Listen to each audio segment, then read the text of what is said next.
First of all, I want to thank Mr. Turner. This is a big night for me, and you got me up against Donald Trump.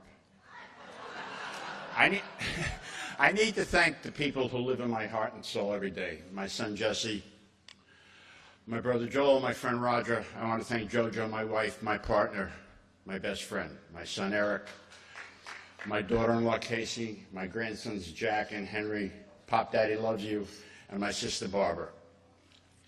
I want to thank David Hill and Ed Gorin for creating an environment where we were challenged to stick our necks out and take risks, an environment where we weren't afraid to make mistakes and dared to innovate, an environment where if you tried 10 things and 6 were really lame and 4 were really cool, you end up a 400 hitter, and you know where 400 hitters end up.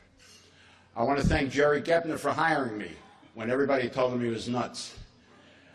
I want to thank Andrea Berry for housebreaking me, and God knows I needed housebreaking. I want to thank Mike Davies for being a great partner, and Lynn Gambatisa and Francisco Contreras for having my back for 15 years.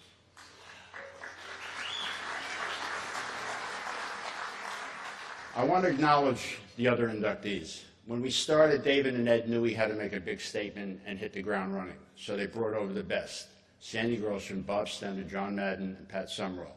We were new, we were fresh, and at the same time, it seemed like we had been in America's living rooms on Sundays for years. So it's a great honor to share the stage with a true legend and a great human being, Sandy Grossman.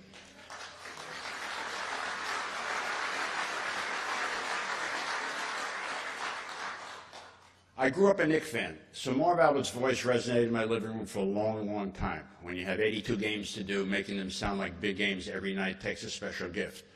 But the thing I remember best was in 1988 at the Seoul Olympics, NBC threw a party when everyone arrived in Korea.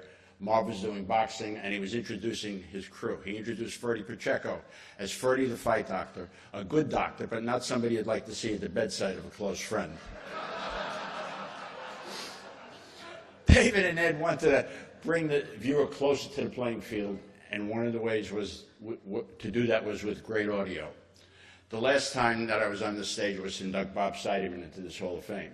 Spider is the soul. Spider is the soul and spirit of Fox Audio, and with his untimely passing, that soul and spirit was passed on to Fred Aldis. Freddie has guided Fox Audio to a place where almost every sport Fox covers has won Emmys for Best Live Audio, and to a place where Sounds of the Game has become our signature. Congratulations to Mike Pearl, who I've had the pleasure of working with over the years and who has the same passion and love for this business that most of us in this room tonight have. Congratulations to Dick Button, who I had never met until tonight, but I've watched every Olympics since they've been on TV, and he made skating interesting and exciting to someone who knew nothing about it. To Ted Turner, it's an honor to share this award. You not only changed our business, but you changed the world. I remember living in Warsaw, serving a soccer stadium right after the Iron Curtain came down, and the thing that was on the TVs was CNN. Like I said earlier, I'm not happy about going against Donald Trump, but I'll get over it. I'm saving the best for last. So if you grew up in the Bronx like me, and being a Yankee and a Giant fan was in your blood, and you hated everything about the city of Boston, the Red Sox, the Patriots, the Celtics, the Bruins, the Cardinal, the Jay Giles Band, right?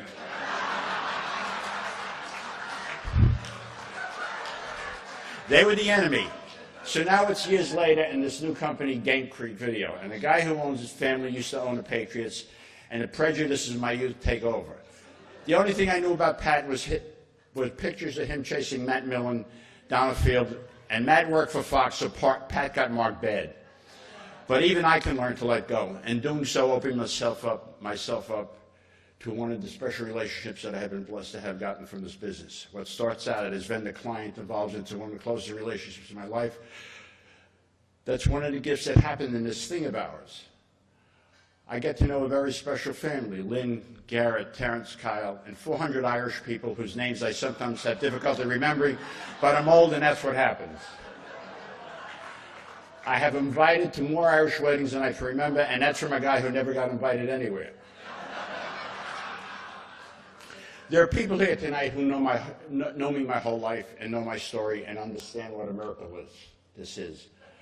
A miracle that I'm here tonight, a miracle that I'm anywhere.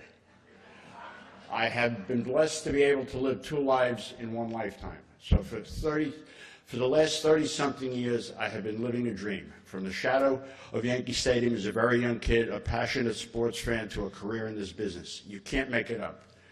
We bring into people's homes the seminal moments that affect them for their entire lives. Munich, Red Sox break the curse, Rangers win the cup, and on and on and on. We get to work in an industry that's like a small town, a community, a place where we compete and look out for each other at the same time.